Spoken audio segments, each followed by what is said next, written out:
to Bourbon Taste-Offs, playoff brackets of the best whiskeys. Join us in our season-long quest to find our tastiest bourbon. And here is the bracketology of our last 6 months of Taste-Offs. We are halfway done with the 4-quarter year. We are anxious to find what our next 2 quarterly winners are. We're narrowing it down from 192 bottles to just one. Follow along to find out what our tastiest bourbon is. Cheers.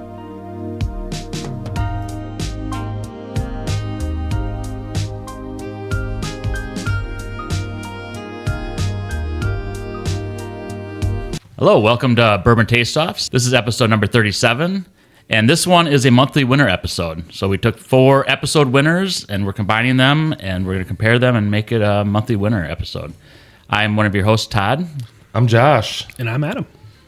And we're here to pump you up. I don't know why I keep wanting to think of that. Hans and Franz, right? From SNL? SNL, exactly.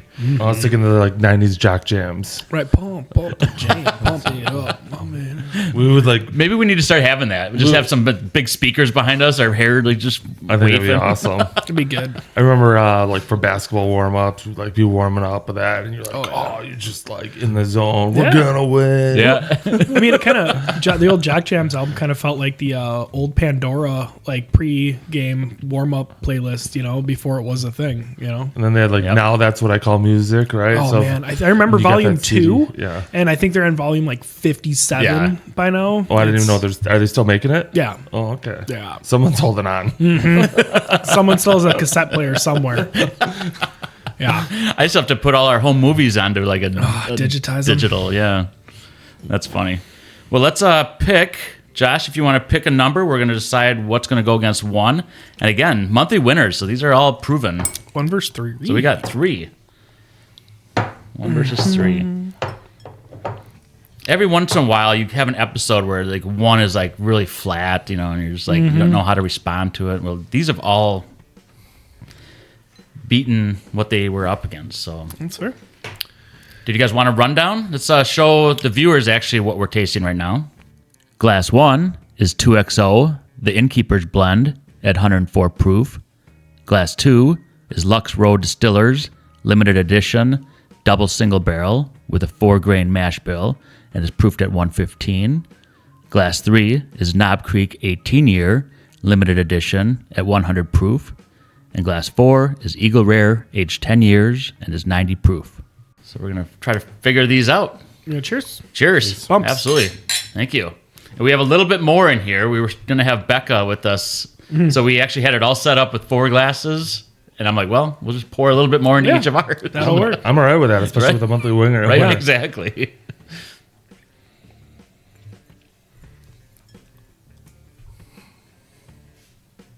Of all these, I think 3 is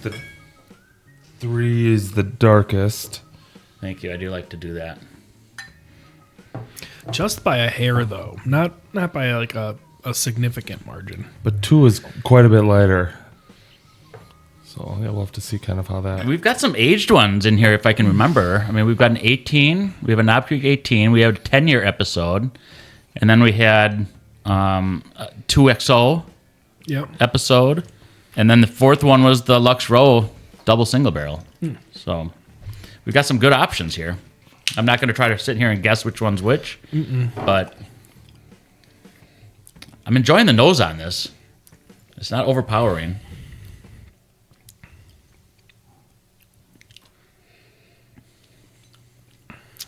You get a lot more out of the palate than I do off the nose on this one for sure. Very robust flavor. Yeah. Yeah, it has some mouth tingle, so I'm thinking maybe a mid-proof or plus. Yeah, right around even-ish. Just that warm down my throat right now from it. Not sure if that's a result of Adventure Day or if that's a result of just what this one is. So, do you care to explain what Adventure Day is? Oh, yeah. Yesterday, man, me and my wife had a full day of activities starting at 9:30 at Wicked Hop and then finishing at 11 o'clock at night at the Red Oak or Red Maple. So it was just bar to bar to bar to distillery to bar to restaurant to bar. Date day? Date day. Awesome. Yeah, it was like 2 hours at one place, then move. Hour at a place, move. 2 hours at a place, move. All day. So we were very, very tired by the time we were done with it. And we got home. It must have only been like 11, but it felt like it was like 2 in the morning. Because it was a full day. Becca, Crawled into bed and then woke up the following day. No, I actually sat on the couch and then woke up at like 1 and then went, oh God, and then went to bed. Yeah. Because I'm too old to pass out on the couch anymore. oh, here, now he's too old. I start getting sore. I get sore when I wake up in the morning. He can go to 9 different places in one day, and he's too old. Yeah. I can't do that. There was one of the places Shanghai is really cool. It's like a speakeasy. Like it's in an alley, and you have to find the gate, and then you have to get buzzed in to get into the place. And they make it's a cocktail and absinthe bar. It's really fun. In the 3rd Ward? Nope. Different spot. All right. Yep. Cool. Were you thinking like the Safe House? I kind of thought Safe House when he was mentioning that. There's one, I forget what the name it was 8 years ago. It was the last time I was there. It's in the 3rd Ward right across from Milwaukee Ale House. Okay. I'd have to look it up. And then you kind of like the front entrance is through kind of like a fake bakery. Oh, okay. And then the back entrance is in an alley. So. Oh, that's cool. Yeah. Nope, not that place. See, more places I got to go to. Date week. Ooh. Yeah. That'd be good. You might end up sleeping on the couch a little bit. Yeah, I don't think I could do that in town. I would need somebody to be Ubering me everywhere. Right. And yeah. There we go. We've got challenges here. Taste, I almost like a little chocolatey, but I don't know. I can see that. Yeah, I'm not sitting here trying to figure out what it is, but I'm having a difficult time trying to pinpoint the flavors I'm getting on it. Really good though. I agree. Are we still on one? Yeah. Did Yeah. you move over? I did, because I was getting a nice finish on one. It kind of lingers and lasts a long time, and then tapers off slowly, and then gets out. And I just kept sipping it, and I didn't want to not get some of the other stuff in there before that one was finished. So I started on 3. Yeah. 3's nose is a little bit more grain forward to me than 1's is, and the proof point seems right around the same area. But I've definitely been wrong before. Yeah, I am getting some grain. It's almost like it's a little more stringent on the palate, for sure.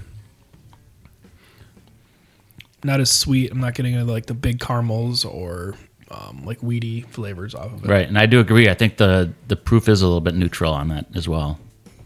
I'm getting a little more tingle than even on 1, but I think they're both neutral. Yeah. I had to guess. It'd be like a 96 and like a 103. Right. Like they're Yeah. Right up in there. I think I like the aftertaste a little better on 1. yeah. That stringency, I think, is kind of a little bit off-putting on 3. It's not a bad pour, but I think, especially for right now, that stringency is really sticking on my palate a little bit. Yeah. Almost a little oily. Yeah, I agree with all of that. It's going to be a monthly taste-off situation where we're just kind of picking Right? what our preference is at this point. I know. The only thing I'm bummed about is Billy's not in here. So, I'm a little disappointed too. Oh, yeah? We can bring it back. yeah. I mean, we have brought things back. Actually, one of the options in here is the Eagle Rare, which we had at Myrtle Beach. And that's something that we've tasted a few times. Yeah. Those are always good, though. Yeah, they are. Yeah. I have an Eagle Rare single barrel, and I just wonder how the single barrel compares to the. And that's the same single barrel I got from my uncle, Mick, who joined us on a previous episode. Yeah, was Or it joined the you. Fisher House then? Yep. Yeah, have you opened that? I do have one open. Yeah, what'd you think? I like it. I did try to taste them back to back and see which one I prefer. I could not pick. Differentiate, huh? Yeah, I couldn't pick Gotcha. which one. Yeah. Super interesting. Yeah. Same proof?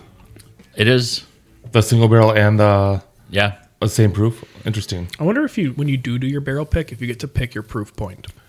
I doubt it. I bet you they just have their standard, hey, we do it at, 110 or 100 or Gotcha. 80 or whatever it is. So I would guess. Right. That they just, hey, this is what we do. Yeah. Plug it in the machine and this is what they do. Yeah. I think because, it's still a single barrel, but I think they water it down to the proof level that they would water it down. I almost wonder, too, if they actually have everything already in like crates on a pallet that's like, this is this barrels so it can ship faster. Or probably. Yeah. You know I'm what I mean? sure I would be shocked if they did it. Right. That'd be really inefficient if they didn't do it that way. That'd be the way we would do it if we had a facility. Right. Do you know anybody that works in logistics? I do. Oh, okay. Interesting. Awesome. Well, I got one picked. Yep. Yeah, I do too. Okay. Walking away from me, number one, neutral on the smell, but just the taste was phenomenal and very flavorful and a little sweet. So I like number one. Yeah. I agree. I am also going to pick number one. It's difficult sometimes when you this is the first taste of the day. It's like the first thing we're tasting. So oftentimes you just have to wake up to it. Well, this one allowed you to almost because it was very gentle on the finish. It still stayed, which I like. Yep. But I agree. The 3 had a little more stringent like values to it, and so I went with one. I also picked one unanimously decision. So, similar reasons. I think the smell on it is super blowing me away or anything, but the flavor profile on it, and then I like that nice long release coming off of your sip. So I'm gonna go with that one, number one. I don't know if we talked about this the last episode we were in, but I did a trip out to New York with a bunch of friends. And one of the cool things about going out to New York is every bar you walk into has a ton of allocated bourbon. And then it's even like cheaper. You're getting That's awesome. Weller Green Label at some places for like $12. Red Label, 18. You can even find, the Black 12. And then you're seeing Blanton's for, $18, $15. So it was really cool. And then that allows you to get into other stuff too. So it was a lot of fun to just be able to just hop around for what's difficult for us to find. Yeah, it's super easy out there. That's that bar. One of the bars we went to yesterday was Maxie's, and they Okay. have an amazing bourbon selection. Yeah. They really, really do. And they'll do. They had a Eagle Rare barrel pick, and they had a E.H. Taylor barrel pick, and they do a lot of different barrel pick programs. But you can buy their pours there. Some of those are like $11 a pour, like very affordable to try cool stuff. Yeah. I'm kind of surprised to hear that New York actually has affordable pricing. Like, is this Manhattan or is it? Yeah, in Manhattan. It's just, you got to find the right bars, but yeah. Because I always thought I've never been to New York, and I thought everything was just more expensive out there. It is. I mean, for your standard cocktail is $20-$25. So, Well, a lot of but then for your we found a couple bars. There's probably 4 of them in the Manhattan area. The same ownership group. Okay. They're pretty reasonable. Yes. So yeah, Wow. yeah. We had one meal that was almost $400 a person, which is just insane. That is incredible. Was it delicious? It was really good. Well, I mean, that was with drinks, but yeah, it was pretty Okay. pricey. Wow. Did you guys have like steaks and lobster and It was my first time having real Wagyu, ooh, and it was also my first time having real wasabi. gotcha. So from the wasabi, whatever, plant. Yeah, it's way better. So generally wasabi's made out of horseradish. Yep. Yeah, when I was in Vegas, I had Wagyu prime rib. Yeah. It was delicious. Yeah, melted. Yeah. You're right. It's very expensive, but I mean, It's just like just going to a sporting event. You you gotta enjoy it every once in a yeah, while. I agree. So, all right. Speaking of enjoying. enjoying, let's go to 2. Getting like red appley on the nose. Getting a little bit more of the fruits on this one than the other previous ones. I agree. Yeah, I'm getting some fruit. I know the 4-grain episode, we kept commenting on the fruitiness of the J. Henry. The J. Henry really has a lot of fruit notes to it. It doesn't it's taste super high proof either. no, I haven't tasted yet.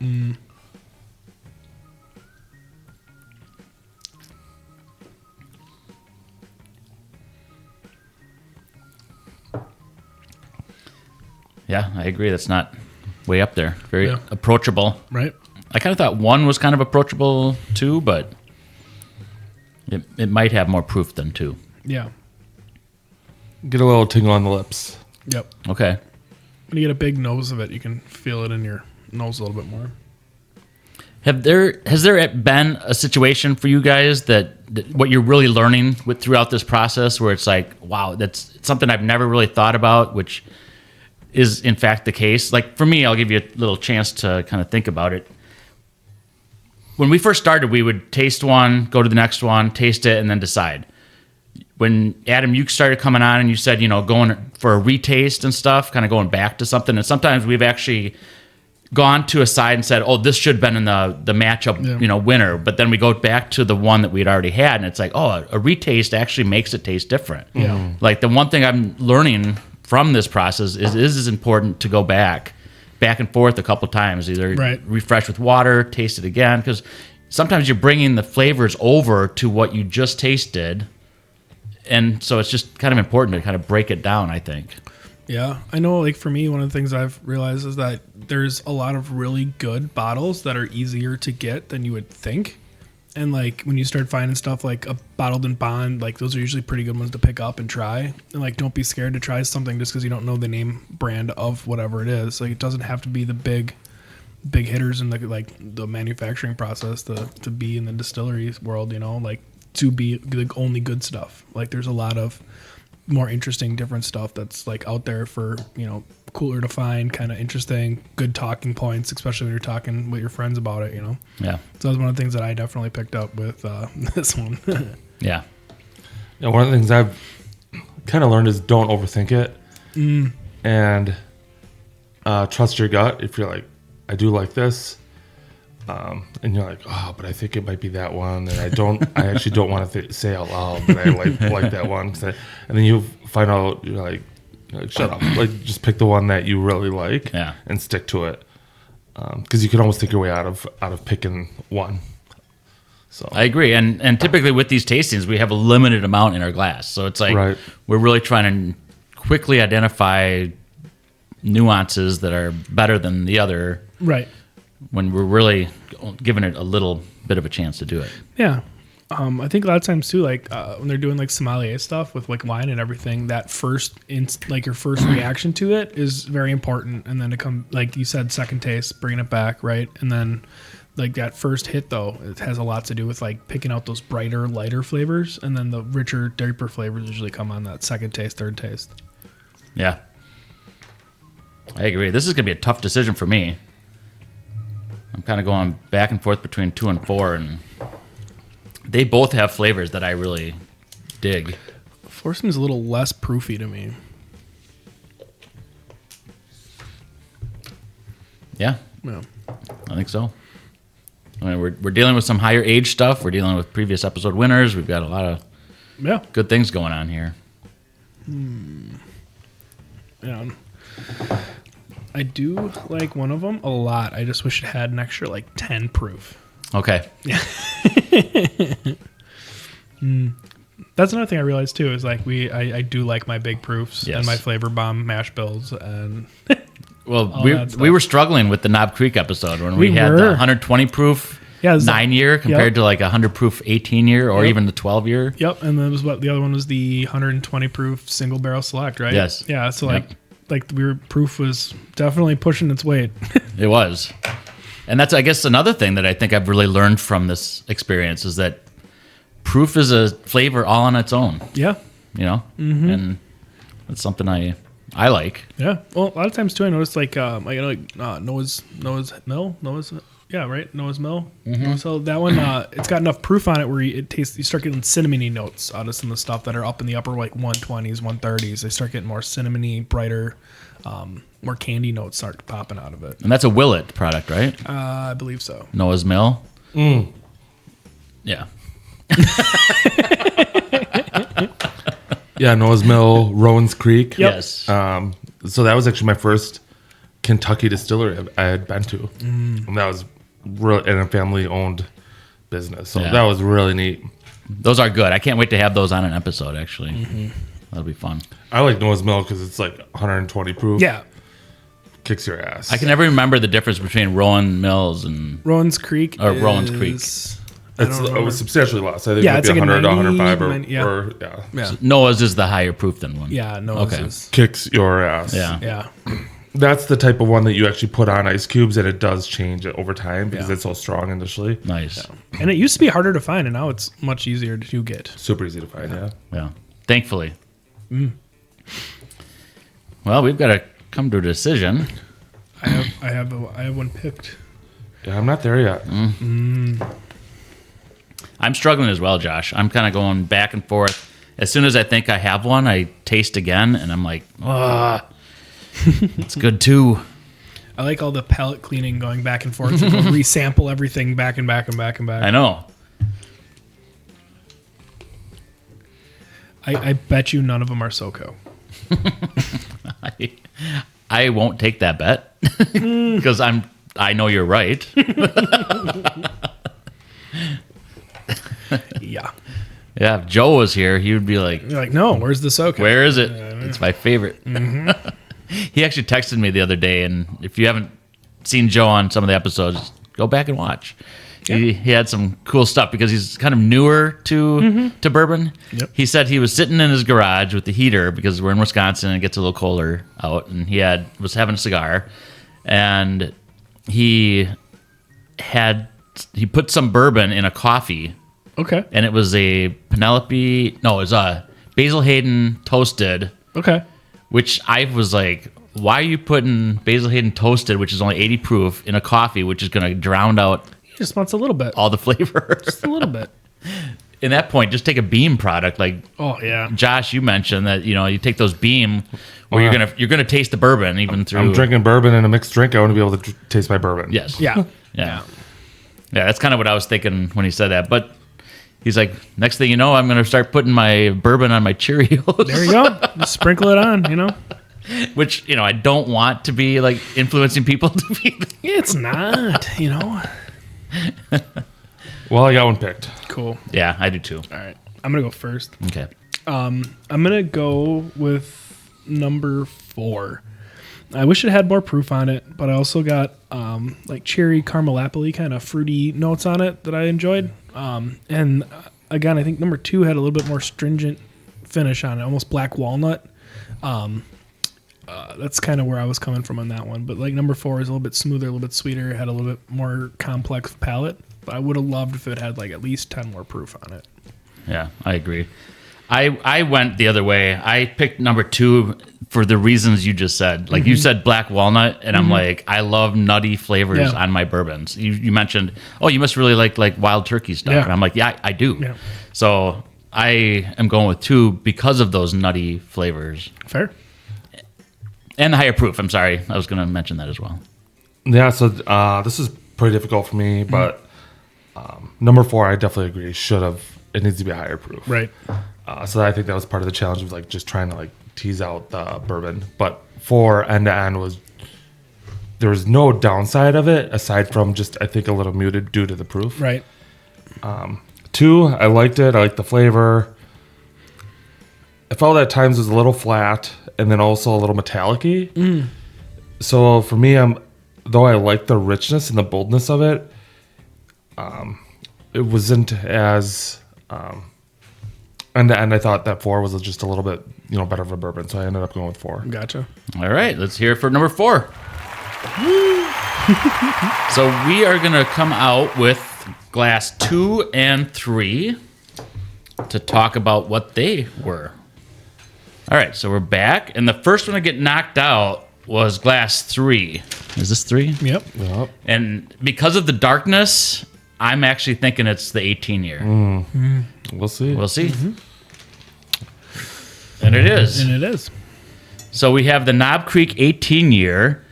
And, this one was having a difficult time actually beating out a 9-year, 120 proofer. We were even mentioning like stringent, which it should be smoother, I would think, So I'm kind of surprised. However, seeing the darkness between them, it was the oldest aged one in our lineup. So like, you mean out of the Knob Creek ones, I still like the 12 better. Okay. At least the ones that like we have at my house. I like they just seem to be they were only $70 a bottle, and they're a lot easier to find, which also definitely makes a big difference. But Yeah, I think a little. I don't know if it's the same proof point or not. I haven't actually checked that one. Right. You know what's interesting? I just tried number 3 since we brought it out and we just showed what it is. And I think that stringency that we're actually tasting is more of an oak. It's the oakiness of it, the char factor. Yeah, it can be. You know? And usually I'm a big oak guy. But it depends on the situation you're in. Correct. You know, if you're recovering from a 10-bar night. Yeah. Yeah, when you visited most of the bars in Milwaukee. Yeah. It's, Right. So, but I agree. You have to be in a certain situation, like with a cigar, by a fire. Yeah. 18 is going to be like, oh, so good. Yeah. Lining it up when it's like the first drinks of the day where you're like trying different things. It's like, ooh, it's a little harsh, you know? So it's like, we got to be fair with it. Yeah. You know, that's kind of Again, the situation. At 100 proof, I wish it was like 115. Yes. Like 120. I agree.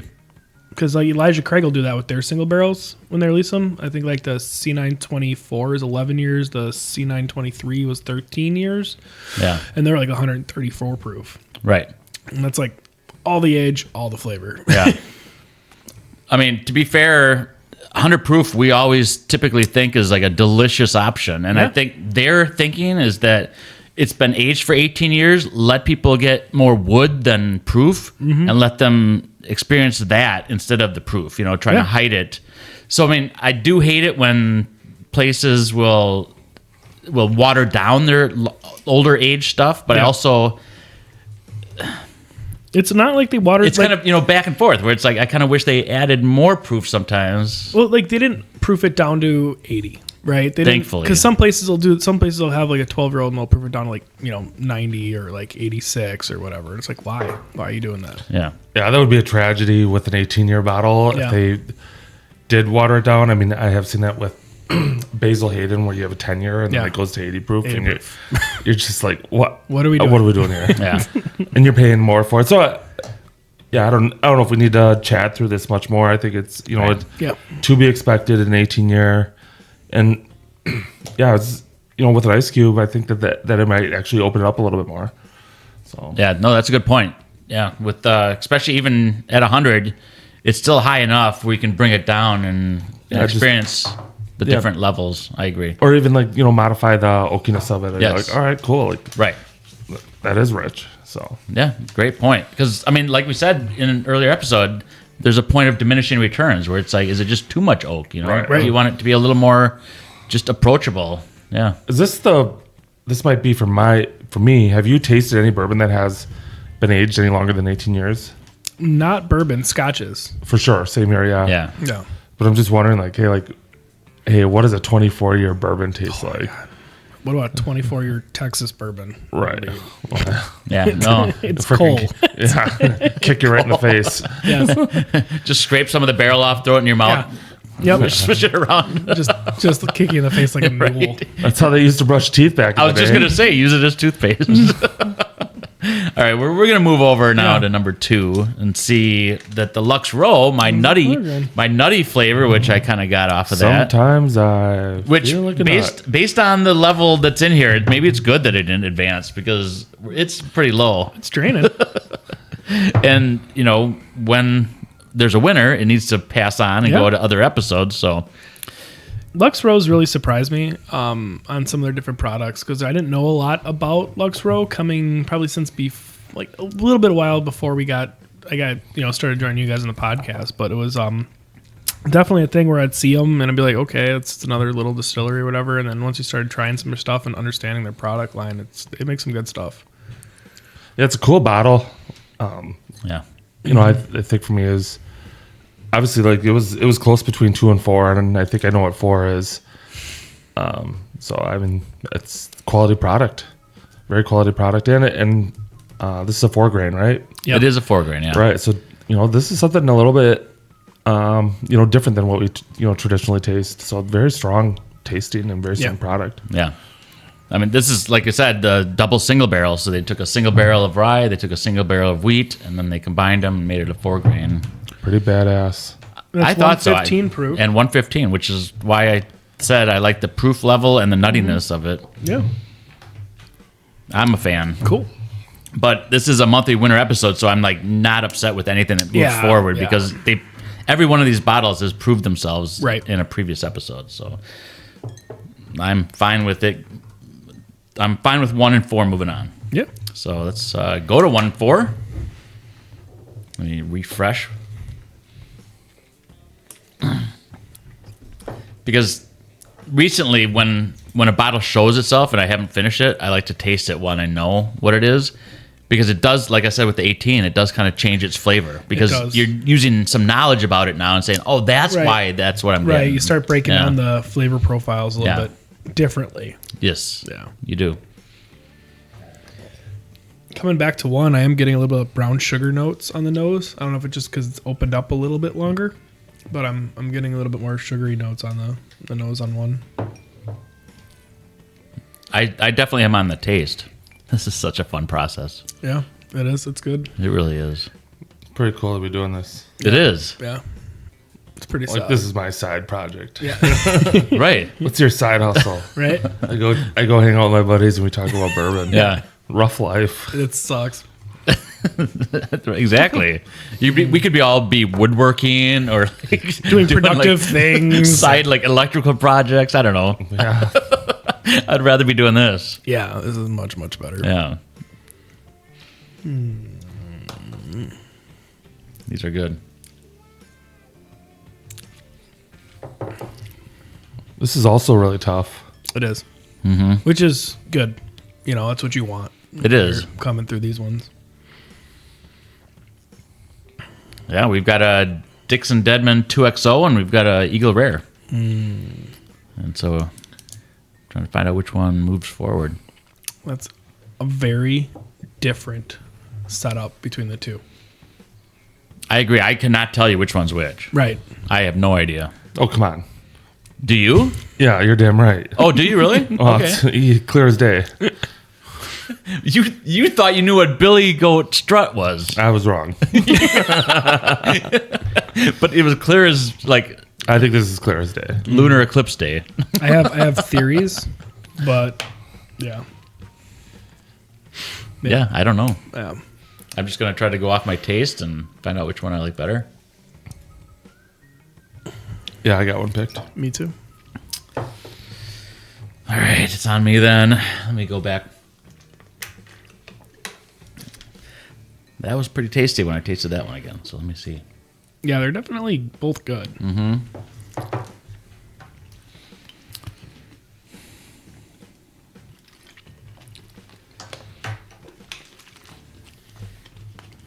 Okay, I got one. All right. You want to go first? I'll start it out. Because I think there's going to definitely be someone jumping in. Maybe both of you at once.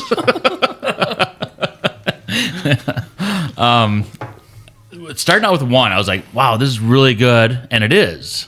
And then it beat an 18-year. Going over to the other side, 4 was also very good, beating out the Lux Row double single barrel. But then I was like, okay, my palate's actually starting to open up now, and I just like a little bit more of what I'm tasting here. So I kind of went with 4. Okay. So I'm gonna go with number 1 on this one. I kind of opened up a little bit more. I got more of the brown sugary notes on it. It feels like it's it drinks slightly higher proof than the other one, but I feel like they're probably close to each other on proof point. And the finish on 1, I think, is a lot nicer. Like I said originally, even like it's a nice slow breakdown, brings itself off, and then your sugars disappear, and then you kind of go from there. So I'm gonna go with number 1. Awesome. So I am the tiebreaker. you are. When I tasted 1 initially, I was like, this thing's going to win this. And then we went on to the second half, and it was 2 versus 4. And after tasting 2 and 4, it was really difficult for me. I was tasting 4, and it really made me think a lot about it. And like I said before, it's, from beginning to end, there was no letdown. And I think for me, there's just a slight letdown within 1. It's not as perfect as and 4 isn't perfect, but I think just 4 is just more complete end to end. So I landed with number 4. Gotcha. Here we go to number 4. 4 wins. Woo! All right, we'll bring those bottles out and we'll actually decide what they are. So we're back, and there was some speculation that you guys seem to think you know which one's which. Yep. Oh, we know. So you think 4 is Eagle Rare, I do. and you think 1 is 2XO. Yeah. You Yeah. guys both agreed on that. I personally can't pick out one over the other. Maybe I haven't had as much Eagle Rare in my life as you guys have. No. I've had a lot of Eagle Rare. What I will say with Dixon doing his blending, if he can make it where they stand up pretty close together with each other, like, That's a win. yeah. I think they're just different. They're so different Yeah. from each other. And to be honest, I don't know if maybe once I've had Eagle Rare neat. Every other time it's been on the rocks. So for me, like when we did Eagle Rare down in Myrtle, and then again today, I'm like, it's decent, and my best friend loves it. But then having it neat I think it's best neat. Because you're having it at the proof point they want you to try it at. Right. Correct.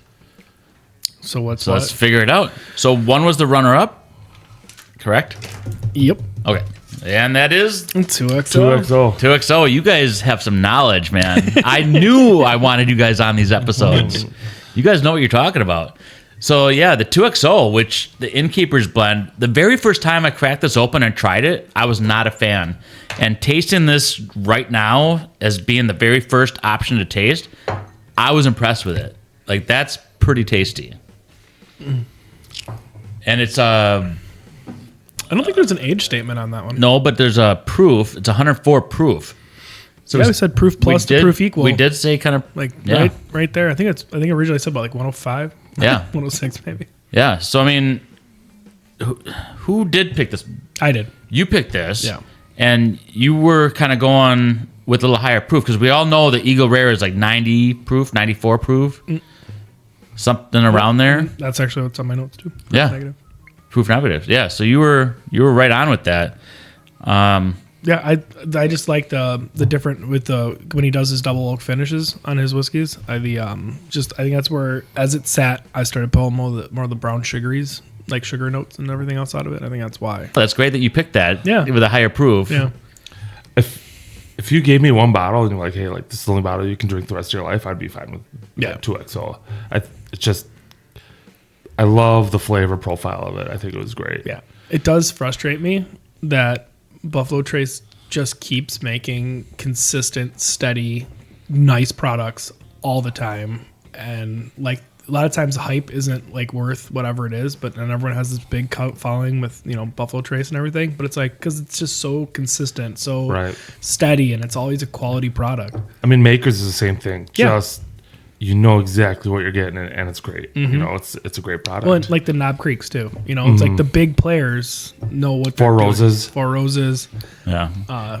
I mean, price has something to do with it too. I mean, this thing's $100 bottle. This Yeah. 2XO, Yeah. and then we'll show the winner, which we all know now is like Eagle Rare, and that's what, a $45 bottle. Yeah. I mean, if you can find it at the when you're at the cheapest, distillery. If you can find it, right? cheapest I'm finding it in Michigan right now is $75-$80 a bottle. Yeah. So Yeah. And people are paying that. they can't keep it on the shelves at that price. Yeah. Yeah. I won't buy it unless I'm in Kentucky at the distillery to get it because it's like half price. Exactly. But I mean, look at the comparison. I mean, we just had a $100 bottle and a $40 bottle. Why wouldn't you pay $80 a bottle for this if it's beating things that are $100 a bottle? Right. Don't give Buffalo Trace any ideas.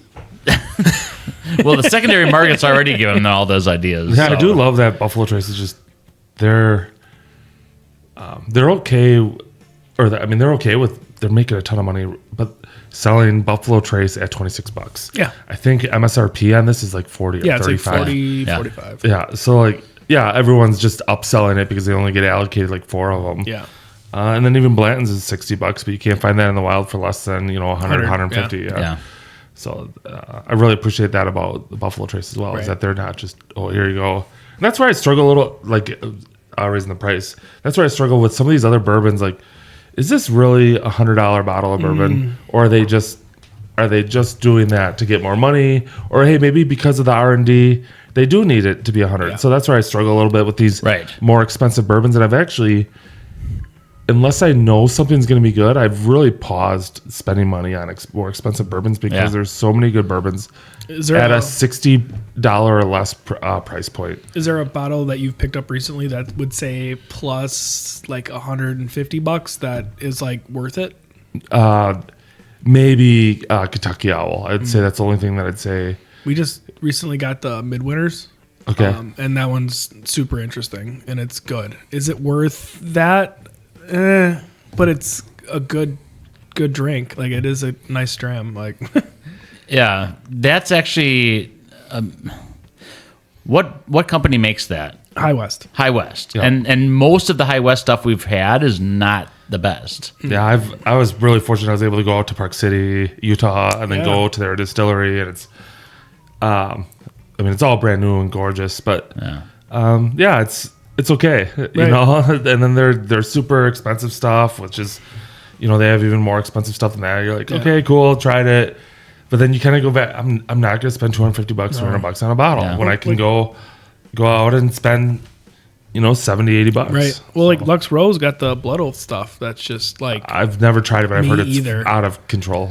yeah. Amazing. But like Well, it's $200 and $300 a bottle. Right. It's a big price point. It is. I was able to, at Woodman's, they actually had a trilogy for 3 of them for $750, and it ended up being like $250 a piece. Yeah. And I was like, oh man, my highest I've ever spent on a bourbon is $180. Do I really want to do all 3 of my highest purchases in a row at one time? And that was at MSRP. Yeah. Because Yeah. Woodman's isn't bumping it up. No. Right. And I've heard Blood Oath like on the secondary market is insane. Oh, believe me, when I saw it, I called my wife. I'm like, baby, yeah, I might need to take a loan out. I'm working nights and weekends delivering pizzas for the next month. Yeah. It ended up being I didn't get it, but Yeah. we'll live come another across. day. Yeah, exactly. There's 1,000 bottles that are easily available that are under $250. Yeah. But your point is spot on, Josh, when you're talking about the reason I think the 2XO is as expensive as it is it's a smaller establishment. It's smaller. So they incur so much more pricing. Right. Where when a big unit like Buffalo Trace, they've got just mass quantity. It's the Hershey method, right? Yes. You just you make less profit per bottle but sell way more bottles. Mm-hmm. Yes. And make more profit. Exactly. Yeah, and in this case, it works out for the consumer as well because we all picked Eagle Rare, and it's a delicious option. Yeah. Thank you guys so much for tuning in. We hope you enjoyed the episode. Make sure you like and subscribe, and we'll see you next episode. Bye.